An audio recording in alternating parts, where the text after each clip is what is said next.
ॐ सहनाववतु सहनौ भुनक्तु सह वीर्यं करवावहै तेजस्विनावधीतमस्तु मा विद्विषावहै। ॐ शान्ति शान्ति शान्तिः।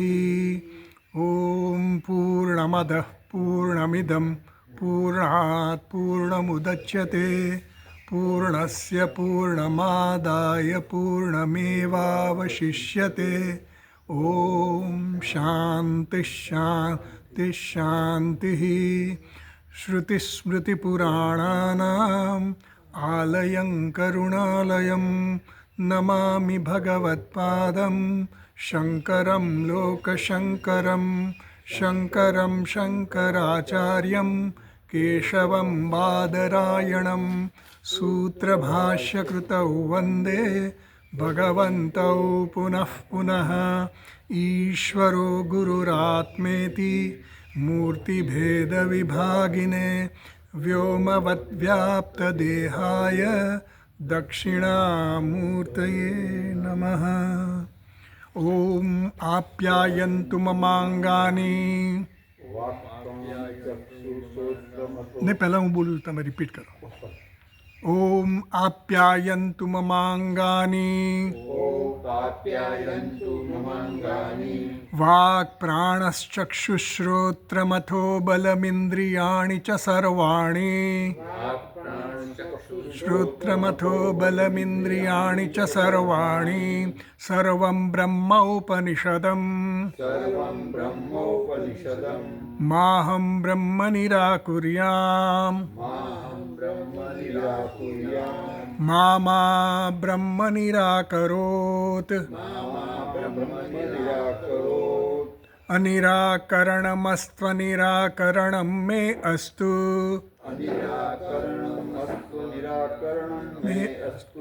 तदात्मनि निरतेय उपनिषत्सु धर्मास्ते मयि सन्तु उपनिषत्सु धर्मास्ते मयि सन्तु ते मयि सन्तु। ओम शांति शांति शांतिः।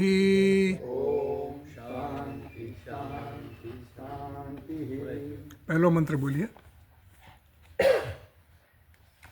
पेज नंबर 10 कैलासाश्रमના પુસ્તકમાં।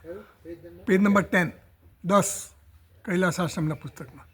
ओम केनेशितं पतति प्रेषितं मनः प्रेषितं मनः केन प्राणः प्रथम प्रैतियुक्तः केनेशितां वाचमिमां वदन्ति चक्षुश्रोत्रं कौ देवो युनक्ति।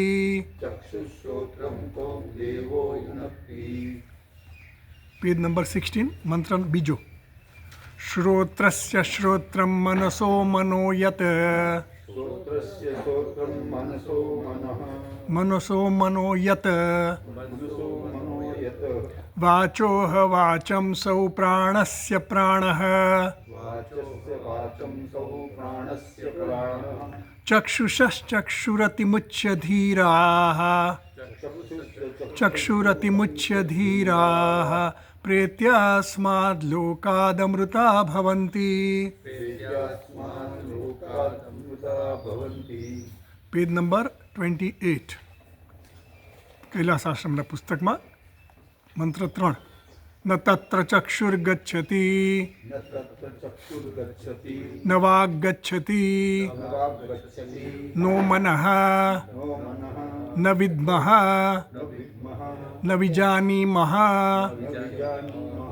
यथा एतदनुशिष्यात् अन्यदेव तद्विदितात् अथो अविदितादधि इति शुश्रुमपूर्वेषाम् येनस्तद्व्याचचक्षिरे। तो आचार्य उत्तर आप्यो न तच्चक्षुर्गच्छति न वाग्गच्छति न मनः न विद्मः न विजानीमः આચાર્યએ શિષ્યના પ્રશ્નના ઉત્તર રૂપે કહ્યું કે ત્યાં વાણીની, ચક્ષુની, મનની, બુદ્ધિની કોઈની ગતિ નથી. એટલે એનો વિષયીકરણ કરવા જો તું પ્રયત્ન કરતો હોય તો એ તારે પ્રયત્ન કરવાની જરૂર નથી, કારણ કે ત્યાં વાણી પહોંચી શકતી નથી, મન પહોંચી શકતું નથી, ઇન્દ્રિયોની પહોંચ નથી. એટલે કે આ જે તત્વ છે બ્રહ્મ, એ બ્રહ્મને તારે જાણવાનું છે તો એ આ ઇન્દ્રિયોનો વિષય નથી બની શકવાનો. એટલે વિષયીકરણ એનું થઈ શકે એવું નથી, કારણ કે આપણે જ્યાં સુધી વિષયીકરણથી ટેવાયેલા છીએ એટલે શિષ્યને પણ એવું જ છે કે આ તત્વ આપણને વિષયીકરણથી, એટલે આ રીતે છે, આ રીતે છે એમ ઇન્દ્રિયો દ્વારા કાં તો એનું રૂપ બતાવે, કાં તો એનું વર્ણન કરીને બતાવે, પણ એવી કોઈ રીતે આ ઉપદેશ થાય એવો નથી આ તત્વનો. એટલા માટે મંત્રમાં કહ્યું ન વિજાનીમઃ યથા એતદ અનુશિષ્યાત. આ સિવાય અમે બીજી કોઈ રીતે ઉપદેશ થાય એવું જાણતા નથી, કારણ કે તું જે અપેક્ષા રાખે છે કે આનું વિષયીકરણ કરીને મને બતાવો, પણ એવી રીતે આમાં સંભવ નથી. એટલે આ તત્વનો ઉપદેશ કેવી રીતે થાય છે? આ રીતે જ થાય છે. તો એનો ઉપદેશ થાય છે ખરો, પણ એ કઈ રીતે થાય છે? તો કે અન્ય દેવ તદ વિદિતાત અથો અવિદિતાદ અધિ. એટલે કે એ તત્વ કેવું છે? અન્યત એવ વિદિતાત. જે કંઈ પણ જાણેલું છે એના કરતાં એ અન્ય છે. તથા અથો અવિદિતાદ અધિ. અને જે નથી જાણેલું એના કરતાં પણ એ અન્ય છે. એટલે વિદિતથી પણ અન્ય છે, અવિદિતથી પણ અન્ય છે. એનો અર્થ એવો થયો કે એનું વિષય જે કંઈ આપણે વિદિત હોય ને એ પણ આપણે વિષય બનાવી શકીએ. ને આંખનો રૂપ હોય તો રૂપ આંખથી ચક્ષુરેન્દ્રિયનો વિષય બને, સ્પર્શેન્દ્રિયનો બને, રસનેન્દ્રિયનો બને, કેવું છે, ખારું છે, ખાટું છે, એ રીતે વિષય બનાવી શકીએ. એમ ઇન્દ્રિયોનો કોઈ પણ જ્ઞાનેન્દ્રિયનો વિષય બની શકે એવો નથી આ તત્વ. એટલા માટે એને કહે છે કે આ જે કંઈ જાણેલું છે, જે કંઈ વિદિત છે, વિદિત એટલે જે કંઈ જાણેલું છે, તો જે કંઈ પણ વસ્તુ જાણતા હોય ને આપણે આથી અન્ય હોય. આપણે જે કોઈ પણ વસ્તુ જાણતા હોય અન્ય હોય. એટલે અન્ય દેવ તદ વિદિતા. જે કંઈ પણ જાણેલું છે એના કરતાં અન્ય છે. પાછું જે મારાથી અન્ય છે એને હું વિદિત કરું અને એનાથી અન્ય છે એવું આ તત્વ છે. જે મારાથી જણાયેલું છે કે જાણી શકું એવું છે એ મારાથી વિદિત છે એવું કહેવાય. વિદિતાદ અન્ય એટલે શું? જે કંઈ મેં જાણેલું છું એના કરતાં પણ અન્ય છે. એટલે કે હું છું, આત્મા છે, એ આપણું સ્વરૂપ છે. કારણ કે વિદિત અને અવિદિત, જાણેલું અને ન જાણેલું, જ્ઞાત અને અજ્ઞાત, એ બે વસ્તુ હોય, ત્રીજી વસ્તુ કોઈ હોય નહીં. જગતમાં આપણે જે કંઈ પણ જ્ઞાનેન્દ્રિયોના વિષય બને કે મનના વિષય બને કે બુદ્ધિના વિષય બને, એ વસ્તુ કેવી હોય? કાં તો મારે જાણેલી હોય, કાં તો મારી જાણવા યોગ્ય હોય. અત્યારે મને જાણ નથી પણ ભવિષ્યમાં જાણી શકે. ભૂતકાળમાં મેં જાણેલી હોય એવી વસ્તુ પણ વિદિત કહેવાય. અત્યારે હું જાણું છું એ પણ વિદિત કહેવાય. ભવિષ્યમાં જાણતો નથી અત્યારે, એ વિદિત થઈ શકે એવી છે. હા, અત્યારે અવિદિત છે પણ ભવિષ્યમાં વિદિત થઈ શકે એવી છે. એટલે એ બધી વસ્તુ વિદિત અને અવિદિતમાં બધું જ આવી ગયું લગભગ. એટલે આ જગતના કોઈ પણ વસ્તુ આપણે જાણવી હોય તો એ વિદિતમાં આવી જાય, જાણેલી છે એ વિદિતમાં આવી જાય, અને જાણી શકીએ એવી જે સંભાવના હોય એ પણ વિદિતમાં અને અવિદિતમાં આવી ગઈ. એટલે આ તત્વ કેવું છે? તો કે વિદિત અને અવિદિત બંનેથી અન્ય છે. આ વસ્તુ આ જે મંત્ર આપ્યો ને, આ સૂત્ર આપ્યું, અન્ય દેવ તદ વિદિતાત અથો અવિદિતાદ અધિ. એટલે આ તત્વ કેવું છે? આ મહાવાક્ય બનાવી દીધું. મહાવાક્ય એ રીતે કે જે કંઈ મારાથી અન્ય હોય ને એ કોણ હોય? હું હોઉં. મારાથી અન્ય હોય એ બીજું શું હોય? કાં તો હું હોઉં. બે જ વસ્તુ હોય, અહમ અને ઇદમ. અનઇદમ જે કંઈ પણ છે એ શું થાય? અનઇદમ એટલે જે ઇદમ નથી એ. હા, એટલે આ ઇદમ એટલે આ એવી રીતે જે આપણે નિર્દેશ કરી શકીએ એને ઇદમ કહેવાય. આ જગત જે કેવું છે, દૃશ્ય જગત કેવું છે? ઇદમ ઇદમ ઇદમ. બરાબર? તો ઇદમ સિવાયનું બીજું શું છે? અહમ, હું અને તે, આ. બરાબર? તો અનિદમ એટલે શું? અહમ. એટલે અનિદમ જે ઇદમ નથી એ, એને અનિદમ કહેવાય. એટલે અનિદમ અને ઇદમ વચ્ચેનો જે વ્યવહાર છે ને એ દ્વૈતના ક્ષેત્રમાં ચાલે. અહમ અને ઇદમ એવો વ્યવહાર ક્યારે થાય? દ્વૈત હોય ત્યારે, ભેદ બુદ્ધિ હોય ત્યારે. અહમ અને જ્યાં અહમ છે ત્યાં ઇદમ નથી, જ્યાં ઇદમ છે ત્યાં અહમ નથી. એટલે ભેદ આવી ગયો. એટલે એની વચ્ચે દેશ કાળ વસ્તુનું અંતર છે ઇદમ અને અહમ વચ્ચે. પણ આ તત્વ એવું છે કે અન્ય દેવ તદ વિદિતાદ અથો અવિદિતાદ અધિ કહેવા દ્વારા એવું કહેવામાં આવ્યું કે જે વિદિત છે કે અવિદિત છે. કારણ કે વિદિત અને અવિદિત બંને ભેદમાં રહેલા છે. ભેદ એટલે શું છે? એનું વિષયીકરણ કરું હું. કોનું વિષયીકરણ કરું? મારાથી જે અન્ય એનું જ વિષયીકરણ કરી શકું. વિષયીકરણ કરવું એટલે શું? એને હું વિષય બનાવી શકું. જે મારા ઇન્દ્રિયોના વિષયો છે, શબ્દ, સ્પર્શ, રૂપ, રસ, ગંધ, એ વિષય છે મારા. એને વિષયીકરણ એટલે કોઈ શબ્દનો વિષય તો હું એને શબ્દથી બતાવી શકું, એનું જાણી શકું. રૂપ હોય તો ચક્ષુરેન્દ્રિયથી હું એને જાણી શકું.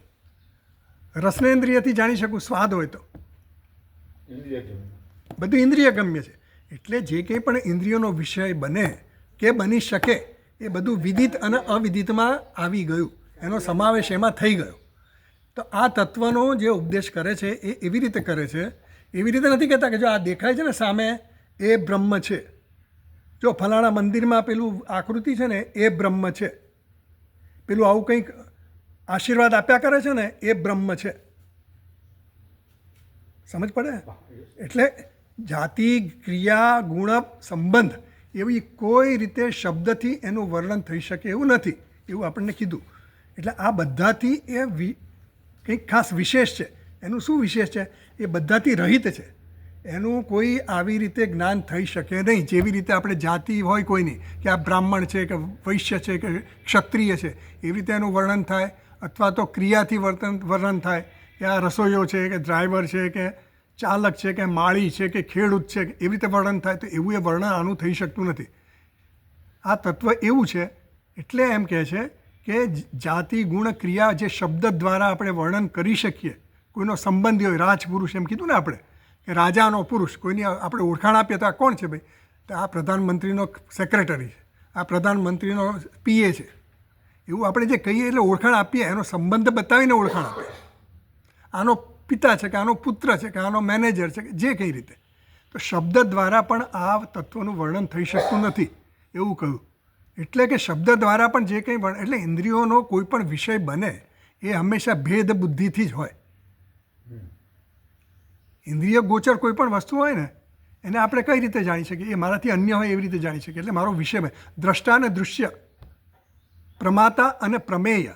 જાણવાની વસ્તુ અલગ છે મારી કરતાં અને જાણનાર હું જુદો છું. તો એવી રીતે દ્વૈત હંમેશા રહેવાનું. એટલે દ્વૈત બુદ્ધિ રહેવાની. એટલે એમ કહે છે કે અન્ય દેવ તદ વિદિતાદ અથો અવિદિતાદ અધિ. એ દ્વારા આપણને સમજાયું કે આ દ્વારા આપણને એમ કહે છે કે વિદિત અને અવિદિતથી અન્ય એક જ તત્વ રહ્યું અને એ તે તું છે. એ બ્રહ્મ કેવું છે? આ અવિદિતાદ અન્યને જે કહ્યું ને વિદિતાદ અન્ય, એ કહેવાનો પાછળનો હેતુ શું હતો? આ તત્વનો વિષયનો જે એનો પ્રશ્ન હતો ને, શિષ્યનો પ્રશ્ન પહેલે કેને શીતમ પતતિ પ્રેષિતમ મન.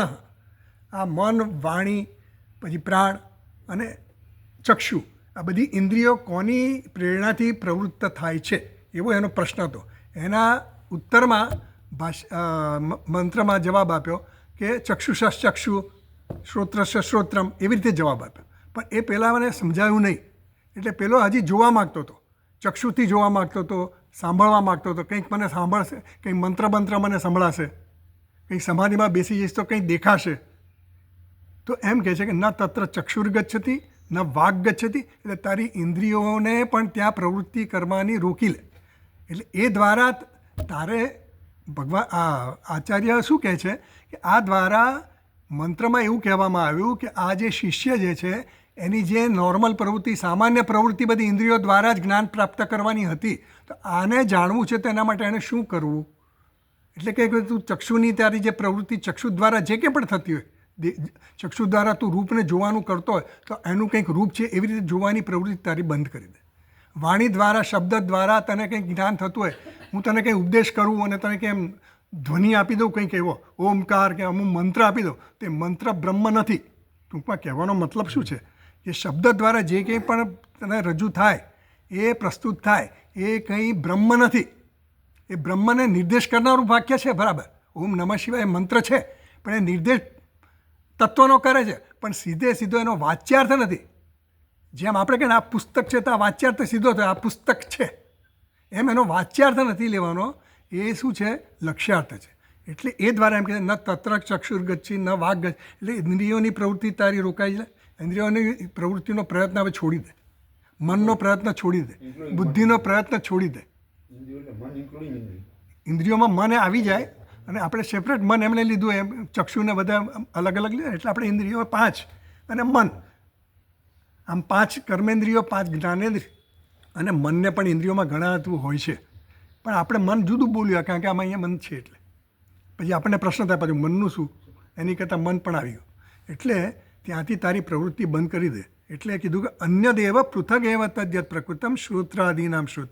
એટલે જુઓ પેજ નંબર 30 કાઢો, આપણે આમ તો ગયા વખતે જોયેલું, પેજ નંબર 30 છેલ્લી લાઈન ભાષ્યમાં 30 ભાષ્યમાં છે. કાર્ય અને કારણથી અલગ છે, બધાથી અલગ. એવું છે કે જે વિદિત છે ને, વિદિત છે કે અવિદિત છે એ કાર્યના ક્ષેત્રમાં છે. જે પણ વિદિત થાય જી हाँ इंद्रिय अगोचर, इंद्रिय से गोचर नहीं है, इट कैन नॉट रीच इंद्रिय, हाँ sense organs can not reach that तत्व. तो ऐसा बता रहे हैं कि अन्य देव, आजू आमा पेज नंबर 30 पर छेल्ली लाइन भाष्यમાં હું વાંચું છું. અન્ય દેવ પૃથક એવ તદ યત પ્રકૃતમ શ્રોત્રાદીનામ શ્રોત્રાદિ ઇતિ ઉક્તમ અવિષયમ ચ તેષામ. મળ્યું બધાને? તો એમ કહેવાનો મતલબ એવો છે કે અન્ય દેવ આજે હવે સમજાવે છે આપણને, ગયા વખતે આપણે જોઈ લીધું છે. અન્ય દેવ તદ વિદિતાત અથો અવિદિતાત અધિ, એ જે સૂત્ર આપ્યું ને મંત્રમાં કે આ અપવાદ છે. તને મંત્રમાં એવું કીધું કે ત્યાં ચક્ષુની પહોંચ નથી, શ્રોત્ર એટલે કર્મેન્દ્રિયની પહોંચ નથી, જ્ઞાનેન્દ્રિયની પહોંચ નથી, બુદ્ધિની પહોંચ નથી. આપણા જેટલા પણ સાધનો છે, કરણો છે જ્ઞાન પ્રાપ્ત કરવાના, એમાંના કોઈ કરણો આમાં ઉપયોગમાં આવે એવા નથી. એવું કહેવા માટે એણે કહ્યું કે આ જતું નથી, આ જતું નથી, આ જતું નથી. એટલે એમ કહે છે તો કેવું છે એ તત્વ, તો કે એનો ઉપદેશ થશે કે નહીં એવું શિષ્યને હવે શંકા થઈ કે મારું જાણવાની બધી જે કંઈ કરણો છે એ જો ત્યાં ઉપયોગમાં ના આવતા તો આ જાણવું કેવી રીતે? પ્રશ્ન તો એને એવો છે, મૂંઝવણ એને એવી છે. તો શું આનો ઉપદેશ આવી રીતે જ થાય? તો ગુરુજીએ એવું કીધું કે આનો ઉપદેશ આ રીતે જ થાય, મેં તને કહ્યું એ રીતે, શ્રોત્રસ્ય શ્રોત્રમ મનસો મન, એ રીતે જ આનો ઉપદેશ થઈ શકે. એટલે પેલો મૂંઝાયો કે તો આ તો મને તો કંઈ સમજાતું નથી, તો શું મારે આવી રીતે નહીં સમજાય તો પછી નહીં જ્ઞાન થાય? તો કે ના, એક અપવાદ છે. એ અપવાદ હવે કીધો એણે કે અન્ય દેવ તદ વિદિતાત અથો અવિદિતાત અધિ. તો કે આવી રીતે તમે ઉપદેશ કરો એને બીજી રીતે આપો ને, કે મને બતાવો ને કે આ ગાય છે, આમ શિંગડું પકડીને બતાવો, આ વ્યક્તિને પકડાવો કે આ ક્રિકેટર છે, આ એક્ટર છે, આ ફલાણો છે, એમ કરીને બતાવો. કારણ કે એની અપેક્ષા એવી જ છે, કારણ કે અત્યાર સુધી એ રીતે જ જાણતો આવ્યો છે. એટલે એણે કહ્યું કે મને બતાવો. તો પેલા આચાર્ય એને કહે છે કે આ અમે ઉપદેશ આ રીતે જ પ્રાપ્ત કર્યો છે અને તને પણ આ રીતે જ આ ઉપદેશ અમે આપી શકીએ. તું જે રીતે ઈચ્છે છે, જે રીતે તું ટેવાયેલો છે જાણવા માટે, એવી રીતે આ તત્વ જણાય એવું નથી. અને એટલા માટે આ તને સૂત્ર આપવામાં આવે છે અન્ય દેવ તદ વિદિતાત અથો અવિદિતાત અધિ. જે જાણેલું છે એના કરતાં પણ અન્ય છે, નથી જાણેલું એટલે કે અજ્ઞાત છે અત્યારે, એનાથી પણ એ ભિન્ન છે. આ સૂત્ર આપ્યું. હવે એ સમજાવે છે આપણે. અન્યદ એટલે શું? તો કે અન્યદ એટલે પૃથક એવ, એમાં ભાષ્યમાં કહ્યું અન્યદ એવ પૃથક એવ તદ યત પ્રકૃતમ. પ્રકૃતમ એટલે જે અત્યારે આપણે ડિસ્કસ કરીએ છીએ, કોના વિશેનો ચર્ચા ચાલે છે અત્યારે? બ્રહ્મ વિશેની, તત્વ વિશેની. તો જે તત્વ વિશેને તે પૂછ્યું એ કેવું છે? અન્ય છે. અન્યત એવ પૃથક એવ તત યત પ્રકૃતમ. યત પ્રકૃતમ એટલે જે ચર્ચાનો વિષય છે અત્યારે એ. શ્રોત્રાદિનામ શ્રોત્રાદિ ઇતિ ઉક્તમ. જે શ્રોત્રનું પણ શ્રોત્ર છે, બીજા મંત્રમાં કહ્યું, એ તત્વ કેવું છે? અવિષયમ ચ તેષામ. આ ઇન્દ્રિયોનો વિષય બની શકે એવું નથી, એવું ત્યાં કહ્યું. શ્રોત્ર પછી જે કંઈ આવે, શ્રોત્રેન્દ્રિય હોય, જ્ઞાનેન્દ્રિયો જેટલી પણ છે, એ બધી જ ઇન્દ્રિયોનો આ વિષય બની શકે એવો નથી એવું કહ્યું. તદ વિદિતાદ અન્ય દેવ એટલે જે કંઈ પણ વિદિત છે એના કરતાં આ તત્વ કેવું છે? અન્ય છે.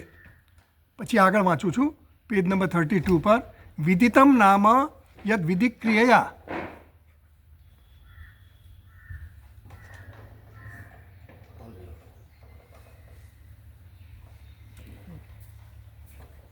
વિદિતમ નામ યદ વિધિક્રિયા અતિશયેન આપ્તમ તદ વિધિક્રિયા કર્મભૂતમ ક્વચિત કિંચિત કસ્યચિત વિદિતમ સ્યાત ઇતિ સર્વમેવ વ્યાકૃતમ તદ વિદિતમ એવ તત્તસ્માદ અન્યત ઇત્યર્થ.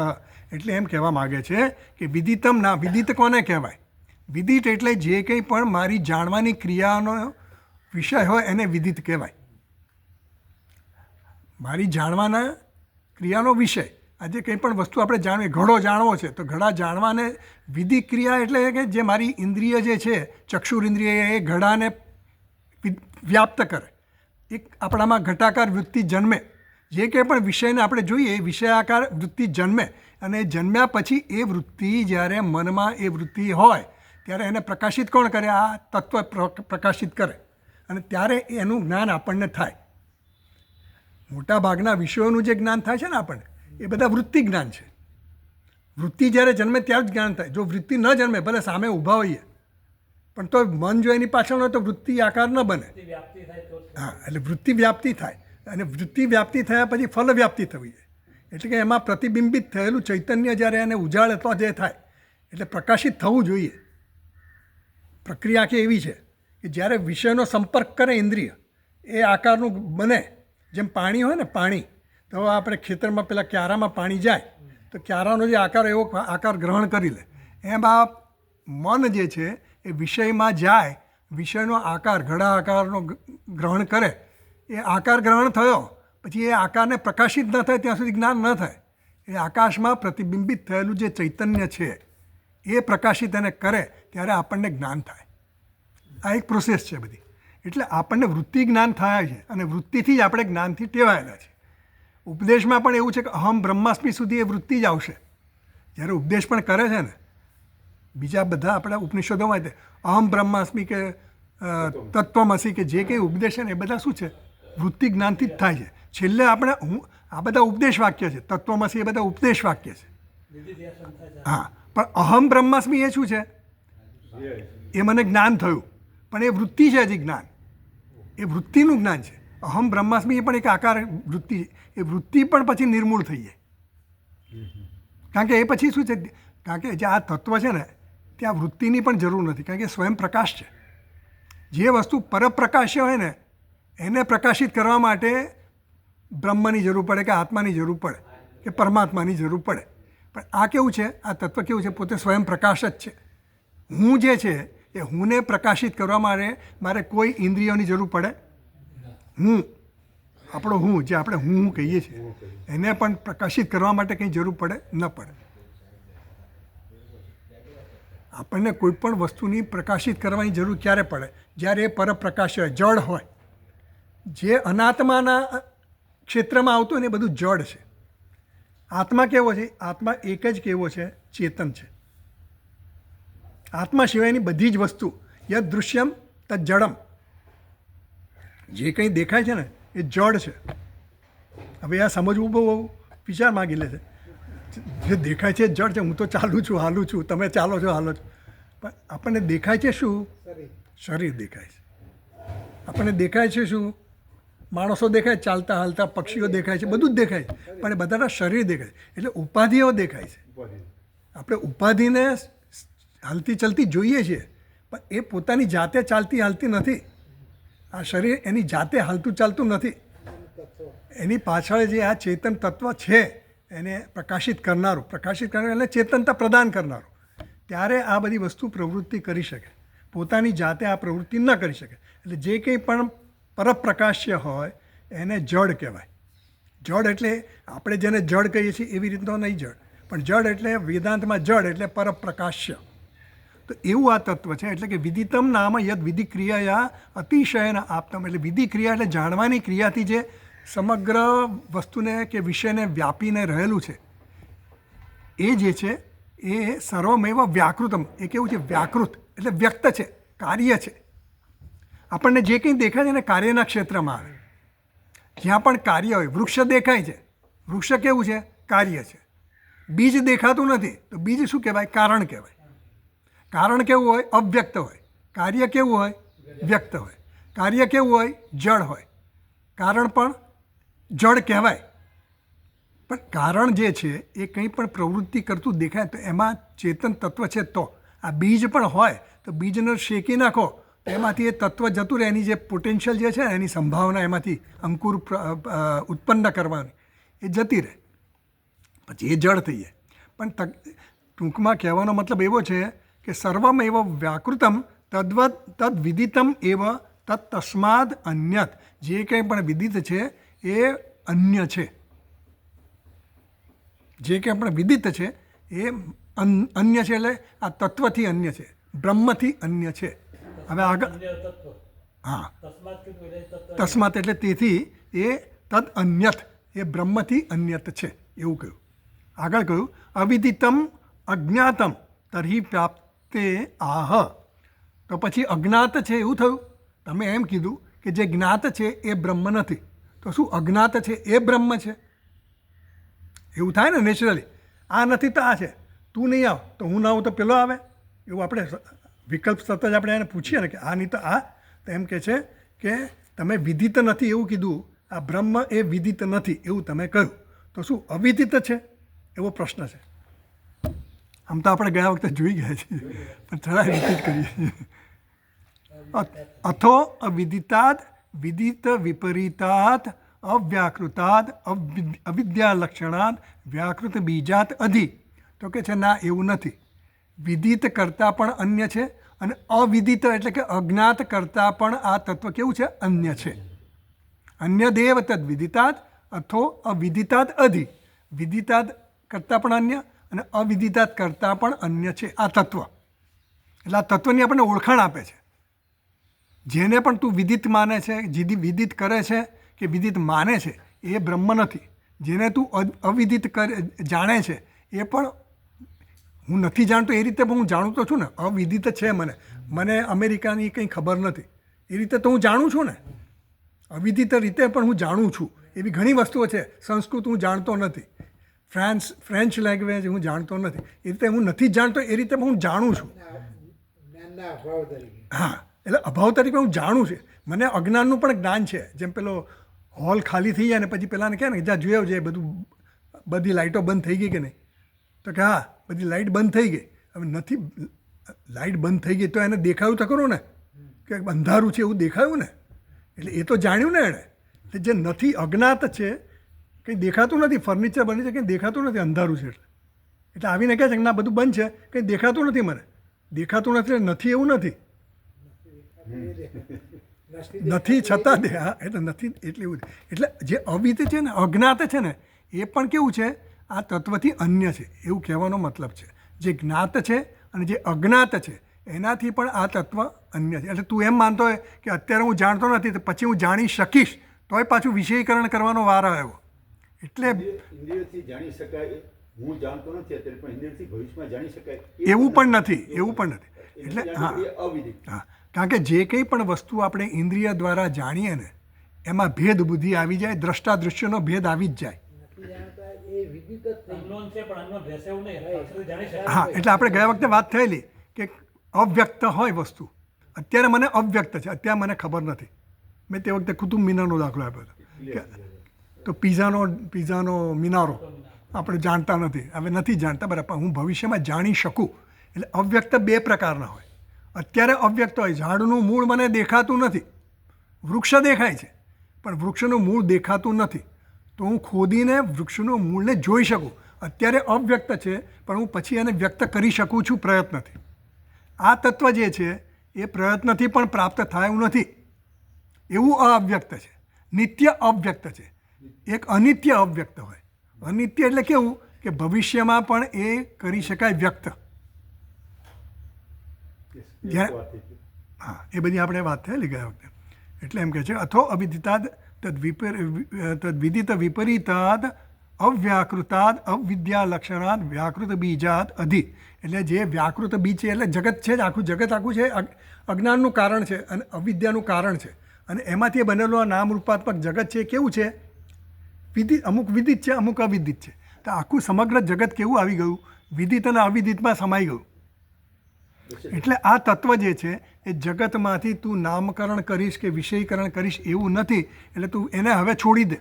ટૂંકમાં આ રીતે તારે વિચાર કરવાનો છે. હવે જો તું એવું જ વિચાર કર્યા કરીશ કે મને કંઈક બતાવો, કે મને કંઈ દેખાડો, કે મને કંઈ અનુભવ કરાવો, એવું આ તત્વ તને અનુભવ કરી શકાય એવું નથી. આ તત્વ અનુભવ થાય છે ખરો, અત્યારે પણ અનુભવ થાય, એના વગર તો અનુભવ થઈ ન શકે. કોઈ પણ અનુભવ ન થઈ શકે. ચૈતન્ય વગર આપણને કોઈ પણ અનુભવ થઈ શકે નહીં. પણ એ અનુભવની પાછળ જે તત્વ રહેલું છે એનું એને જાણવું છે, એનું જ્ઞાન પ્રાપ્ત કરવાનું છે. એટલે એમ કહે છે કે તત્તસ્માદ અન્યતિથિ યથી આગળ વાંચું છું. ઉપરી અર્થે લક્ષણયા અન્યત ઇત્યર્થ. એટલે ઉપર અધિ એટલે અધિનો અર્થ શું કર્યો? ઉપરી કર્યો. અધિ એટલે ઉપરી, ઉપરીનો અર્થ કર્યો અન્ય. યદહિ યસ્માદ અધિ ઉપરી ભવતી તત્તસ્માદ અન્યદ ઇતિ પ્રસિદ્ધમ. જે કંઈ પણ ઉપર હોય, આપણે દાખલો આપેલો, આ પુસ્તક મારી ઉપર છે, આ ટેબલ ઉપર પુસ્તક છે, તો ટેબલ અને પુસ્તક બંને ભિન્ન ભિન્ન છે. એટલે જે એકની ઉપર બીજું હોય તો એ એનાથી અન્ય હોય. એટલે ઉપરીનો અધિનો અર્થ ઉપરી થાય, પણ ઉપરીનો અર્થ શું કરવાનો? ભિન્ન કરવાનો, અન્ય કરવાનો. એમ આપણને ભાષ્યકારે સમજાવ્યું. એ આ પ્રસિદ્ધ છે. જે કોઈ પણ વસ્તુ ઉપર હોય, આ ખુરશી ઉપર બીજી ખુરશી છે, તો બંને ખુરશી અલગ અલગ છે, એકની ઉપર બીજી છે, એટલે બંને જુદા જુદા છે, એ અન્ય છે એવો અર્થ કરવા માટે કહે છે. અવિદિતાદ અધિ એટલે અવિદિતાદ અન્ય. પછી કહે છે યદ વિદિતમ તદ અલ્પમ. હવે વિદિત છે એમાં વાંધો શું છે? જે કંઈ આપણે જાણીએ છીએ એ બ્રહ્મ કેમ નથી? તો એટલે કહે છે કે જે કંઈ પણ જણાયેલું છે ને એની મર્યાદાઓ બતાવે છે આપણને. જે કંઈ જાણેલું છે એ બ્રહ્મ કેમ નથી? કારણ કે જે કંઈ જણાય એ કેવું છે? અલ્પ છે. અલ્પ એટલે શું? મર્યાદિત છે, નામ રૂપવાળું છે, મર્યાદિત છે. હા, એટલે એ જે વસ્તુ છે એ મને સંતોષ આપી શકે નહીં. થોડો વખત મને લાગે કે આનાથી હું ફ્રેશ થઈ ગયો, કે આ મળવાથી મને મજા આવી ગઈ, કે મારું જીવન મજા આવી ગઈ, બસ ચાલો મારું કામ થઈ ગયું, હવે હું કૃતકૃત્ય થઈ ગયું એવું લાગે. પણ એ કૃતકૃત્યતા કેવી હોય છે? ટેમ્પરરી હોય છે, કામ ચલાવ હોય છે, હંમેશ માટેની નથી હોતી. આ કામ થઈ ગયું, મને નોકરી મળી ગઈ, ચાલો આપણે ધન્ય થઈ ગયા, મને ભગવાનના દર્શન થઈ ગયા, આજે મને સપનામાં દર્શન થયા, ધન્ય થઈ ગયું, બધું થયું. પણ તો એ નિત્ય નથી. સપનામાં હતો ત્યારે હતું, પછી પાછું જતું રહ્યું. એટલે દેશકાળ એ બધાથી એ મર્યાદિત છે, બધા જે કંઈ અનુભવો છે. એટલા માટે એમ કહે છે કે કેવા છે? અલ્પ છે, મર્ત્ય છે, નાશવંત છે. મર્ત્ય એટલે શું? નાશવંત. આપણા ભેદ દ્વારા, વિષયો દ્વારા જે કંઈ પણ આપણે ઇન્દ્રિયો દ્વારા પ્રાપ્ત કરીએ એ બધા કેવા છે? અલ્પ છે, મર્ત્ય છે. મર્ત્ય છે એટલે શું છે? દુઃખાત્મક છે. કારણ કે કોઈ પણ વસ્તુ આપણી હોય, આપણે તો એને પ્રાપ્ત કર્યા પછી, પકડ્યા પછી એને શું જાળવવા માગીએ, એની રક્ષા કરવા માગીએ. આટલું ભેગું કર્યું પણ ભેગું કરીને પાછું એને રક્ષા તો જોઈએ ને. આપણે રક્ષા કરવાની તો પકડ્યું તો ખરું. પકડ્યું એટલે શું? વિદિતમ જે છે એ આપણને ગમ્યું એટલે આપણે એને પકડી લીધું. ચાલો આ સારું છે, પૈસા કમાઓ, ગોલ્ડ લાવો, પછી શેરમાં રોકાણ કરો, બધું પકડ્યું. પછી ક્યારે છોડવાનો વાર આવે? નુકસાન થાય તો આપણે શું કરીએ? ઇન્કમ ટેક્સની રેડ પર એને કંઈક પકડાવ્યું તો આપણે છોડી દઈએ. ચોર આવે ને આમ છરી બતાવે તો છોડી દે. તો પકડ્યું પછી છોડી દે. કેમ છોડ્યું? જો પૈસામાં જ સુખ હોય તો છોડ જ નહીં, પણ એની કરતાં જીવ મને વારો છે એટલે આપણે એને છોડી દઈએ છીએ. પણ એ આપણને એવું છે કે જે કંઈ પણ વસ્તુ આપણને પ્રિય લાગે છે ને એ પણ કેવી હોય છે? પ્રિય, નિત્ય પ્રિય નથી હોતી. હા, એટલે દેશકાળમાં મર્યાદિત છે આ બધી. એટલે અલ્પ કીધી, મર્ત્ય કીધી અને દુઃખાત્મક કીધી. કારણ કે દુઃખાત્મક એટલા માટે કીધી કે આજે આપણને સુખ લાગે છે, પણ એની પણ એક સુખ આપવાની એક મર્યાદા છે. અમુક સુધી સુખ આપશે. ગુલાબજાંબુ સુખ આપે, એક ખાધું તો સુખ આપ્યું, બીજું ખાધું તો સુખ વધારે, થોડું વધારે લાવ્યું, ચાલો. પછી એને કરતાં ત્રીજું ખાધું થોડું હવે ઓછું થઈ ગયું, પછી એના કરતાં ઓછું, પછી તો એકદમ દુઃખાત્મક, પછી ઉલટી જ થઈ જાય.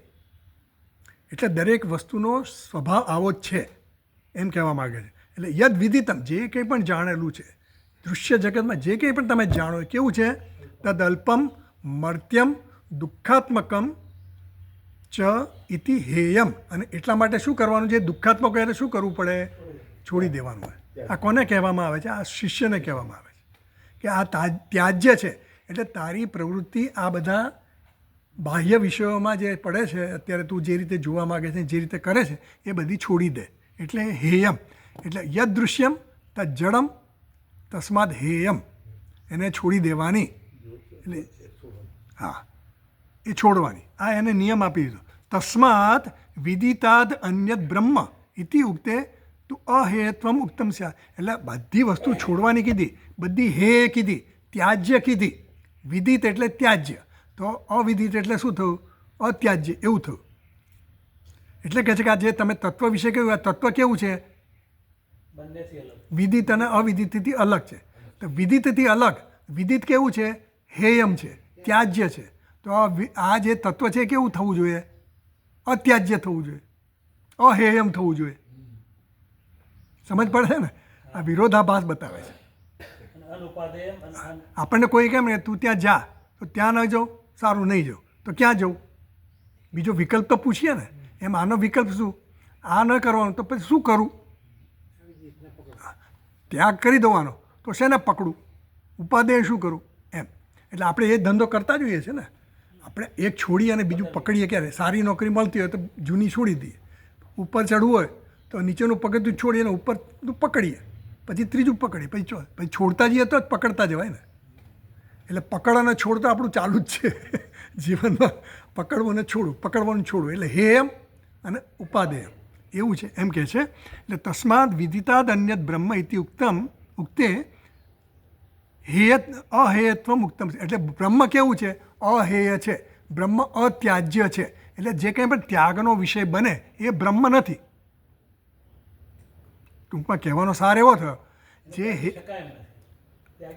હા ત્યાગી શકાય એવું નથી, એટલે ત્યાજ્ય નથી, એટલે જે કંઈ પણ ત્યાગી શકાય એ બ્રહ્મ નથી. સમજ? એવું કહેવાનું મતલબ.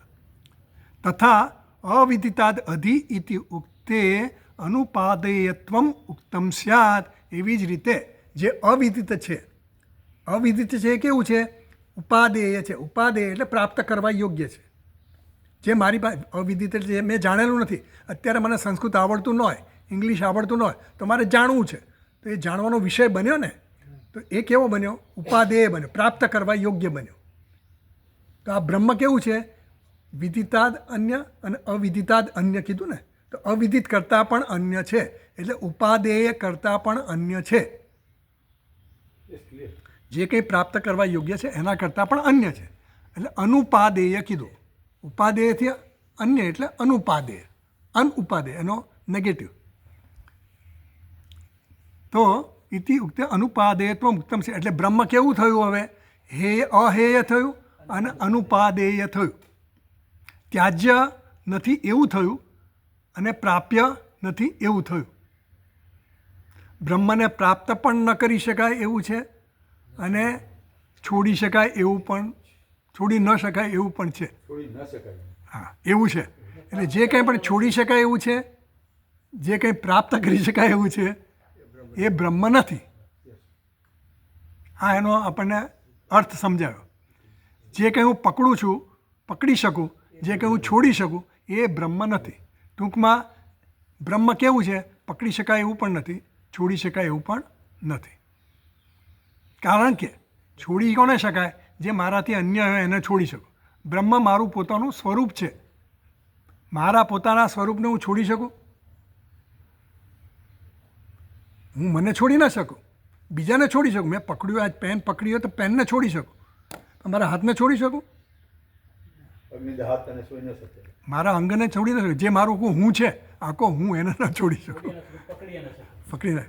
આ તો એક દાખલા તરીકે આને છોડી શકીએ આપણે. આ બગડી જાય તો કાપી નાખવો પડે તો કપાઈ નાખીએ છીએ, એને છોડાવી દઈએ, પણ એ તો એ હું નથી ખરેખર તો.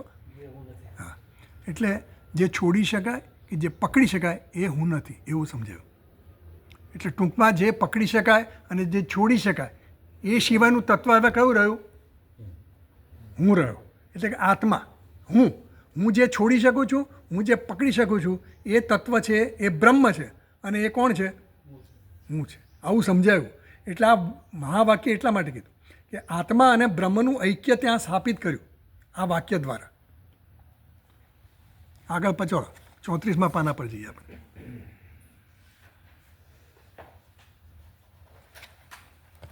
છેલ્લી લાઈન વાંચું છું, છેલ્લો અક્ષર છે ને ન, એ આપણે જોયેલો છે. 34, પેજ નંબર 34. ભાષ્યમાં પહેલી લીટી છે ને એમાં ભાષ્યનું છેલ્લું ન છે એ વાંચું છું. નહીં અન્યસ્ય સ્વાત્મન વિદિતાભ્યામ અન્યત્વમ વસ્તુન સંભવતી ઇતિ આત્મા બ્રહ્મ ઇતિ અસ્ય વાક્યાર્થ. આ વાક્યનો અર્થ શું થયો કે સ્વાત્મન અન્યસ્ય, સ્વાત્મન પોતાના કરતાં અન્ય, વસ્તુન વિદિતાભ્યામ અન્યત્વમ, વિદિત અને અવિદિત કરતાં અન્ય જે કોઈ પણ વસ્તુ હોય એ પોતાનાથી અન્ય ન હોય છે. હવે આમાં એ છે ને એ જરા અટપટું છે, બે વાર નેગેટિવ આવે છે. એટલે આપણે એમ સમજવાનું કે જે જાણેલું છે અને નથી જાણેલું, જાણેલું છે અને નથી જાણેલું એ કેવું છે? મારા કરતાં અન્ય છે. જે જાણેલું છે અને નથી જાણેલું એ મારા કરતાં ભિન્ન છે. એટલે એનો અર્થ એવો થયો કે જે ભિન્ન છે, જે ભિન્ન છે એ જે મારું જે તત્વ છે એની કરતાં કેવું થયું? ભિન્ન થયું. તો એ તત્વ એ જે જાણેલું ને અજાણી કરતાં જે અન્ય છે એ કયું થયું પાછું? એ હું જ થઈને ઊભો રહ્યો ને. આમ કાન આમથી આમ પકડો, સમજાય છે ને? ક્લિયર થાય છે ને? હા, બે નેગેટિવ આવે છે, બે નેગેશન આવે. એટલે નેતિ કરીને જે બાકી રહ્યું એ તો હું રહ્યો, બરાબર છે. જાણેલું ને અજાણેલું નેતિ થઈ ગયું એટલે હું રહ્યો. પણ જે નેગેટિવ કર્યું એની કરતાં જે અન્ય છે એટલે કે હું થયો ને. જેમ પેલો આ તો પેલો એક જોક હતો ને કે મારા પિતાને એક સંતાન છે, એ મારી બહેને નથી અને મારા ભાઈએ નથી, તો કોણ? હું. એસા એવું જોક, એ તો જોક હતો. એની સ્ટાઇલનું છે, એ પ્રકારનું છે કે જે જાણેલું છે અજાણેલું છે એના કરતાં અન્ય. એનો અર્થ શું થયો? હું પોતે થયો. એવું છે. હવે આ બધું જે થયું ને એટલે શિષ્યને આ બધું સમજાયું, ભાષ્યકારોએ આપણને સમજાયું. અને મંત્રમાં તો આટલું જ કહ્યું ન તત્ર ચક્ષુર ગચ્છિ ન ભાગ ગચ્છતિ અને અન્ય દેવતે દ્વિદિતાત અતો વિદિતા દધી. બસ એટલું સમજાવી દીધું, સૂત્ર આપી દીધું. પણ સૂત્ર એટલે શું સમજવાનું? એટલે ભાષ્યકારે આ બધું આપણને સમજાયું કે આ તત્વ હેય પણ નથી અને ઉપાદેય પણ નથી.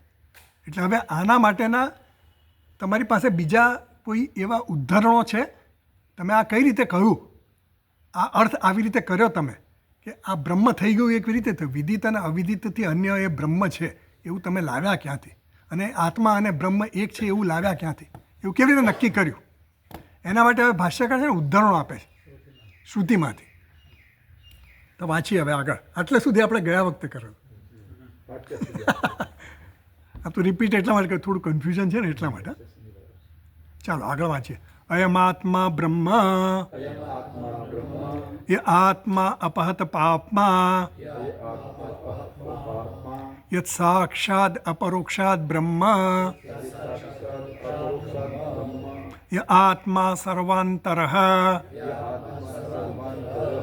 ઇત્યાદિ શ્રુત્યંતરેભ્ય ચ. તો કહે છે બીજી શ્રુતિઓમાં પણ આ આત્મા એટલે કે બ્રહ્મ અને આત્માના ઐક્યનું નિરૂપણ થયેલું છે. તો કે ક્યાં થયેલું છે? તો કે અયમ આત્મા બ્રહ્મ. ક્યાં છે? આ માંડુક્ય ઉપનિષદમાં છે ને. અયમ આત્મા બ્રહ્મ સોયમ આત્મા ચતુષ્પાદ એ વગેરે જે છે ને. એટલે હા, એમ અયમ આત્મા બ્રહ્મ એટલે શું? આ આત્મા બ્રહ્મ છે એવું કહેવા માગે છે ત્યાં.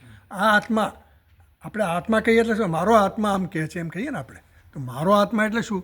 આ જે મારો અંતરતમ છે એ આત્મા જે અપરોક્ષ છે એ કેવો છે? સ્વયં પ્રકાશ છે એ આત્મા. એટલે ત્યાં આગળ અયમ આત્મા બ્રહ્મ એવું ત્યાં કહ્યું માંડુક્યમાં. તો માંડુક્ય ઉપનિષદમાં એવું કહ્યું અયમ આત્મા બ્રહ્મ. એટલે અમે કહીએ છીએ, ભાષ્યકાર કહે છે કે આ માંડુક્ય ઉપનિષદમાં પણ એવું કહેવામાં આવ્યું કે અયમ આત્મા બ્રહ્મ. આ આત્મા બ્રહ્મ છે. એટલે આત્મા અને બ્રહ્મનું ઐક્ય ત્યાં કહ્યું છે. માંડુક્ય ઉપનિષદમાં પણ એનો બીજો મંત્ર છે અયમ આત્મા બ્રહ્મ સોયમ આત્મા ચતુષ્પાદ. એટલે જાગ્રત પછી જુદી જુદી અવસ્થાની વાત ત્યાં કરે છે. એમાં અયમ આત્મા બ્રહ્મ એમ કરીને કહે છે. એટલે આ આત્મા કેવો છે? અપરોક્ષ છે. અપરોક્ષ એટલે મારા અનુભવનો વિષય છે. અપરોક્ષ એટલે શું? મારા અનુભવનો વિષય છે. એટલે એ અપરોક્ષ છે. એટલે ત્યાં આગળ પણ એવું કીધું કે આ આત્મા અને બ્રહ્મ એક છે. આ વાક્ય દ્વારા એવું જ નક્કી થયું, અયમ આત્મા બ્રહ્મ, આ આત્મા બ્રહ્મ છે, તારો આત્મા બ્રહ્મ છે. એનો અર્થ શું થયો? આ આત્મા બ્રહ્મ એટલે હું બ્રહ્મ છું, એ સ્થિત થયું. પછી આગળ કહે છે કે આત્મા અપહત પાપમાં, આ છાંદોગ્ય ઉપનિષદનું છે, બરાબર. ય આત્મા અપહત પાપમાં વિજરહ વિમૃત્યુ વિશોક એ બધું આવે છે આમાં. એટલે આ છાંદોગ્ય ઉપનિષદમાં કહે આત્મા કેવો છે? અપહત પાપમાં. હવે અપહત પાપમાં એટલે શું? પાપ રહિત છે. આપણે તો આપણી જાતને શું કહીએ? મેં પાપ કર્યું છે, તો પુણ્યશાળી. પાપ એટલે પુણ્ય આવી ગયા, એટલે પાપ અને પુણ્યથી રહિત છે. આત્મા કેવો છે? પાપ અને પુણ્યથી રહિત એટલે શું? શુદ્ધ છે. આત્મા કેવો છે? શુદ્ધ છે, પવિત્ર છે.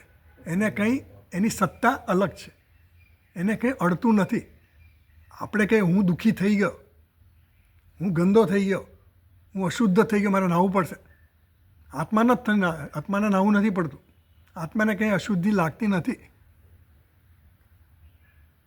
એટલે અપહત પાપમાં કીધું.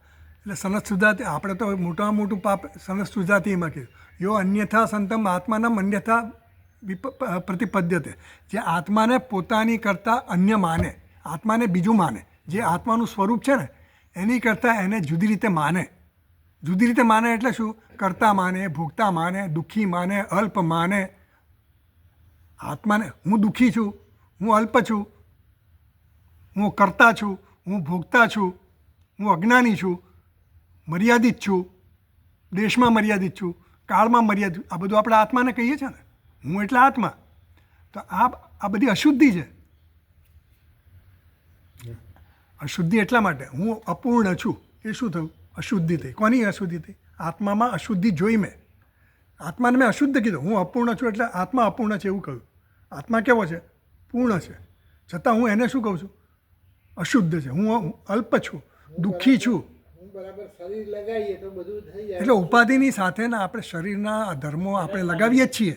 આપણે લગાવીએ છીએ. એટલે સનત સુજાતી એમાં ધૃતરાષ્ટ્રને જ્યારે સનતકુમાર ઉપદેશ આપે છે ને ત્યારે કહે છે ય આત્માનામ, આત્મા જે છે એ એક જે એનું પોતાનું જે સ્વરૂપ છે પૂર્ણતા, એની બદલે એને શું કહે છે? અલ્પ છે, કર્તા છે, ભોગતા છે, મર્યાદિત માને છે. એણે કયું પાપ નથી કર્યું, એણે ચોરી કરી કહેવાય. એણે આત્માની અપહરણ કર્યું એમ ત્યાં શબ્દ એમ કહે છે. યો અન્યથા સંતમ આત્માનમ અન્યથા પ્રતિપદ્યતે કિમ તેન કૃતમ પાપમ. એણે કયું પાપ નથી કર્યું? અસૂર્યા નામ તે લોકા અંધેન તમસાવૃતા તામસે પ્રેત્યાભિ ગચ્છન્તિ એકે ચ આત્મહનો જનાહ. જે લોકો અસુસુ રમંતે, અસુસુ એટલે પ્રાણ એટલે કે વિષયોમાં જે રમણ કરે છે જે વ્યક્તિઓ, ઈશાવાસ્યમાં આપણે જોયું ને 3જો મંત્ર, એમાં એવું કીધું ને કે જે લોકો વિષયોમાં જ રમણ કરે છે એ કેવા કયા લોકમાં જાય છે? અસૂર્યા નામ લે લોકા અંધેન તમસાવૃતા તામસે પ્રેત્યાભિ ગચ્છન્તિ. મરણ પછી એ લોકો એ લોકમાં જ જાય છે. એવા કેવા લોકો છે? એ આત્મહનો જનાહ, એ આત્મઘાતી લોકો છે. આત્મઘાત જેવું કોઈ પાપ નથી. એ તો આપણે જાણીએ જ છીએ. એને પાપી કીધો. હા, એટલે સનત સુજાતીમાં કીધું યો આત્માનમ, જે આત્મા જે સ્વભાવવાળો છે એક પ્રકારનો છે, એની બદલે એને બીજા પ્રકારનો જાણીએ છીએ. એણે કયું પાપ નથી કર્યું. જે આત્મા પૂર્ણ છે એની બદલે એને અપૂર્ણ માને છે. એને કયું પાપ નથી કર્યું. કોઈ ધનવાન શેઠ હોય, એટલે કોઈ અંબાણીને કહે કે તું તો ભિખારી છે તો ગાળ એવું લાગે ને, એને ગાળ લાગે, આપણે એને પાપ કહીએ. પણ એટલે જે વસ્તુ એકદમ માન આપવા લાયક હોય, જે વસ્તુ એકદમ ઊંચામાં ઊંચી, એને એકદમ તમે નીચે પાડી દો, એ પાપ છે, તિરસ્કાર. એટલે એમ કહે છે કે આત્મા અપહત પાપમાં. આ આત્મા કેવો છે? પાપમાં રહિત છે. પાપ રહિત. પાપ રહિત. પાપ ક્યારે આવે? ધર્મ આવે ત્યારે પુણ્ય થાય, અધર્મ થાય ત્યારે પાપ થાય. આપણે એટલે ધર્મ અને અધર્મથી રહિત છે. આત્મા કેવો છે? આત્માને કોઈ ધર્મય નથી, આત્માનો કોઈ અધર્મય નથી. ધર્મ કોણ કરે? ઉપાધિ સાથે જે તાદાત્મ્ય જણાવતો હોય ને એ જ કરે. મારે પુણ્ય મેળવવું છે તો હું યાત્રા કરું, જાત્રા કરું, દાન કરું, બધું ઘણું જ કરું. પણ આત્માને આમાંની કઈ વસ્તુ લાગતી નથી. ટૂંકમાં કહેવાનો મતલબ એવો છે કે કરવાની ના નથી, પણ તમે જે કરો છો એ તમારી અંતઃકરણ શુદ્ધિ માટે કરો, એનો પર્પઝ જુદો છે. એના દ્વારા આત્મા પ્રાપ્ત નહીં થાય. એ સાધન ખરું, પણ એ સાધન સાધ્ય નહીં બની જાય. એટલું આપણે યાદ રાખવાનું, બરાબર. એટલે ય આત્મા અપાત પાપમાં પછી કીધું યત સાક્ષાત અપરોક્ષાત બ્રહ્મ. આ બૃહદારણ્યક ઉપનિષદમાં છે. યત સાક્ષાત અપરોક્ષાત બ્રહ્મ. ત્યાં ઉશસ્ત ચાક્રાયણનો યાજ્ઞવલ્ક્ય સાથે વાર્તાલાપ આવે છે. યત સાક્ષાત ઉશસ્ત ચાક્રાયણ, ત્યાં જનક રાજાની સભામાં પેલા યાજ્ઞવલ્ક્ય ઋષિ આવે છે ને, અને પછી 7 કે 8 બ્રાહ્મણો હોય છે બધા, અને શાસ્ત્રાર્થ કરવા ભેગા થયા હોય છે. પછી કહે છે કે આ તમારામાંથી જે કોઈ શ્રેષ્ઠ હોય, જનક રાજા આમ જાહેર કરે છે કે તમારામાંથી જે શ્રેષ્ઠ બ્રહ્મનિષ્ઠ હોય એ આ 1000 ગાયો જે સોનાથી મળેલી છે, બધી શિંગડા સોનાથી મળેલા છે, ખરીઓ સોનાથી મળેલી છે, એ આ ગાયોને પોતાની સાથે લઈ જાય. હજી તો ચર્ચા ચાલુ થઈ જ નથી, અને યાજ્ઞવલ્ક્ય એના શિષ્યને કહી દીધું, એ સોમશ્રવા, આ બધી ગાયોને તું આપણા તબેલામાં લઈ જા. એટલે બધા ઊભા થઈ ગયા કે આ તું હજી તે પુરવાર તો કર્યું નથી કે તું બ્રહ્મનિષ્ઠ શ્રેષ્ઠ છે, અમે બ્રહ્મનિષ્ઠ છીએ. એટલે ચર્ચા થવી જોઈએ ને, પછી શાસ્ત્ર તો થાય પછી નક્કી થાય. હા, એટલે પછી યાજ્ઞવલ્ક્ય કહે છે કે ભાઈ હું એમ નથી કહેતો હું બ્રહ્મનિષ્ઠ શ્રેષ્ઠ છું, પણ હું બ્રહ્મનિષ્ઠ જે શ્રેષ્ઠ હોય ને એનું પ્રણામ કરું છું. એટલે હવે આપણે આવી જાઓ તમે મેદાનમાં, જેને જે પ્રશ્ન પૂછવો એ પૂછો મને, એમ કહીને બધા પ્રશ્ન પૂછવાનું શરૂ કરે છે. એક પછી એક બ્રાહ્મણો બધા આવે છે શાસ્ત્રાર્થ પંડિતો કરવા માટે, અને પછી દરેકના જવાબ યાજ્ઞવલ્ક્ય આપે છે. એમાં એક ગાર્ગી પણ પાત્ર છે. હા, એટલે એમાં આવી રીતે આવે છે. એટલે એમાં ઉશસ્ત ચાક્રાયણ નામનો એક વિદ્વાન છે, એ યાજ્ઞવલ્ક્યને આવો પ્રશ્ન પૂછે છે, હે યાજ્ઞવલ્ક્ય, તું મને બતાવ કે આ બ્રહ્મ છે સાક્ષાત અપરોક્ષ, એવું મને બતાવ. સાક્ષાત એટલે મારી ઇન્દ્રિયોનો વિષય બને એવી, એટલે વિષયીકરણ કરીને બતાવ. આ બધા ટેસ્ટ છે. એટલે યાજ્ઞવલ્ક્ય કહે છે ને કે એતસ્ય અક્ષરસ્ય પ્રશાસને ગાર્ગી, એ ગાર્ગી આવા જ પ્રશ્ન, બધા આવા જ પ્રશ્ન પૂછે. કોઈને પણ આમ જે કહે ને ચેક આપવા માટે કે આને હવે ફસાવવો કેવી રીતે, આ જેવો કંઈક ખોટો જવાબ આપી દે તો ગયા કામથી.